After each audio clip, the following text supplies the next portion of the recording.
There's this moment in deep healing, especially when anxiety is rooted in family patterns, when it hits you, that your growth isn't just uncomfortable for others, but it threatens the very dynamics that helped raise and shape you.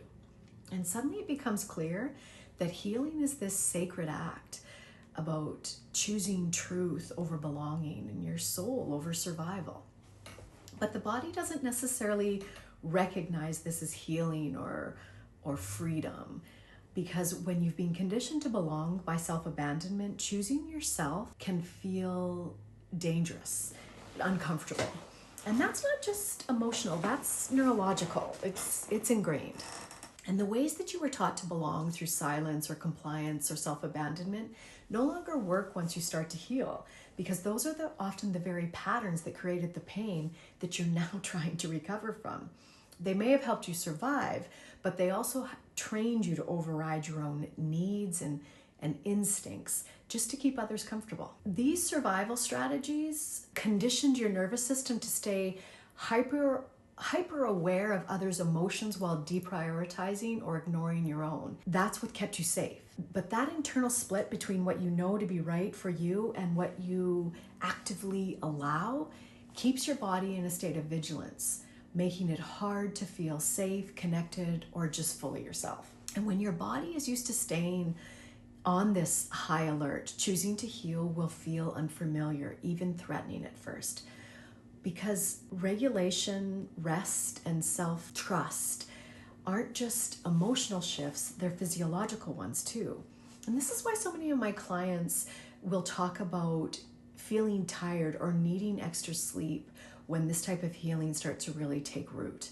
And for many of you who identify as the feeler in your family, your nervous system has been absorbing the emotional charge no one else is willing to acknowledge. And this is the inner landscape the healer needs to learn to navigate in order to interrupt the cycle.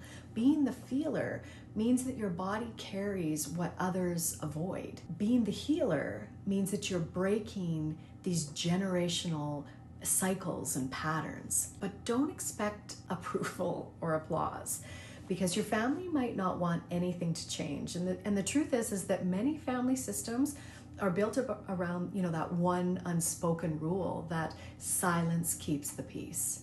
And that expectation often falls hardest on women, to absorb the tension, to monitor the emotional temperature, to carry the emotional labor, to quietly endure what no one is willing to name. That peace often depends on you ignoring what has caused you harm. And that's the reality I want to name.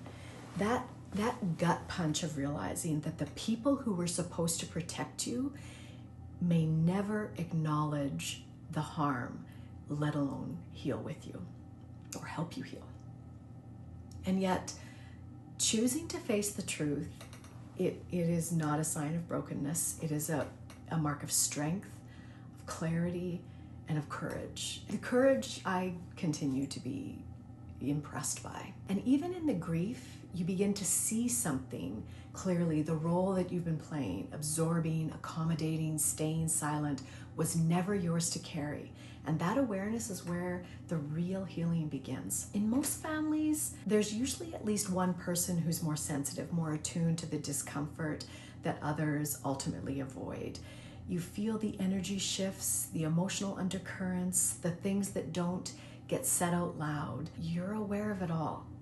And others might feel it too, but instead of choosing the awareness, name the truth, or support healing, they use it to protect the system, because for them, the system works. Even if it's toxic, it offers predictability, control, or comfort. So when you stop playing your assigned role, when you stop holding pain to protect others, you can be disrupting what's been holding the family together. I'm working with a woman who grew up with brothers, and one of them was particularly aggressive and cruel. He could be sexually inappropriate. Like, he would try and humiliate her. And when she talked to her mom about her unwillingness to no longer sit quietly while her brother made fun of her or made jokes at her expense, really just asking for her mother's support, her mom's response was just please don't cause any problems, like bringing it up or even talking about it, that was the problem.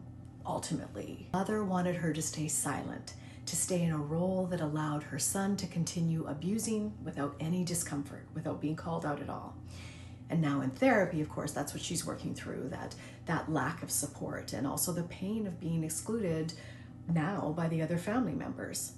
Not because they doubt what's happened or because they agree with the way that her one brother has treated her or continues to treat her, but because she's no longer willing to protect the system by staying quiet, they've pegged her as the problem.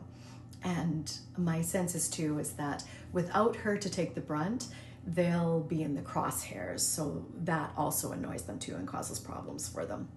But the bottom line is that no one wants to deal with the bully, the toxicity. They want her to continue to suck it up and take it so that everybody feels like normal and comfortable. And now, of course, her story is painful, but it's also very common, and I'm sure for many of you it's deeply familiar. But if you're watching this and recognizing yourself in that silence, I want you to hear this. You're not broken for walking away from the patterns that harmed you, especially if the people responsible for harming you are not willing to change. You're not the problem. You are courageous for naming the problem. You are strong for standing in the truth, even when it costs you your belonging. This is what we're really healing.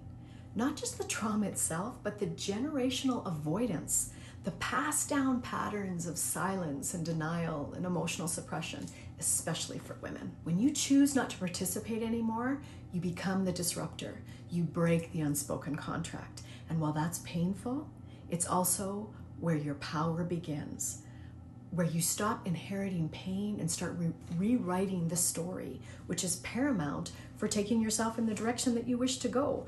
Even when others refuse to grow or acknowledge the pain, that doesn't mean your healing has to stop. A Course in Love reminds us, it says that there is a core piece at the center of yourself, and the issues you choose to deal with will not affect that piece at all. I see anxiety show up in two different points in the process. First, when you're still trying to fit into the role that your family assigned you, maybe you're the peacekeeper, the overachiever, you're the one that never complains, whatever it is, it's exhausting. And your body is constantly managing the emotional temperature of others, and there's no room left for you. And second, when you finally start to speak the truth or step into the healing and others distance themselves, suddenly you're not just hurting, but you're alone. But this stress response isn't a sign you're on the wrong path. It's a natural response to stepping out of a system that kept your body in survival mode. And it's hard to let yourself rest when your body has learned that survival means staying alert. But peace is not something that you have to earn. It's already yours. As A Course in Love says, my peace is yours. You have asked for it, and it has been given. To not have it, you will have to choose not to have it. Said another way, no one can take your peace, but no one can give it to you either. It's yours, only you can choose it. When you stop participating in family dynamics that don't support your healing, you stop enabling your pain, and that changes everything. But not everyone will be ready for that. Some may reject you, and others may try and guilt you back into your box, your role. And you're not responsible for healing your whole family. You're responsible for healing yourself. That's it. And when you do that, when your nervous system starts to settle and integrate that healing, you interrupt the transmission of trauma. You interrupt your trauma. You start to carry it differently. And even when it feels like no one is coming with you, you're not alone. But not everyone will be ready for that. Some may reject you, and others may, try and push you back into your own old role. You are not responsible for healing your family. You are responsible for healing yourself. A Course of Love says, you are not alone in anything and never have been. If you've ever being called too sensitive, too emotional, or too much, let me reframe that for you.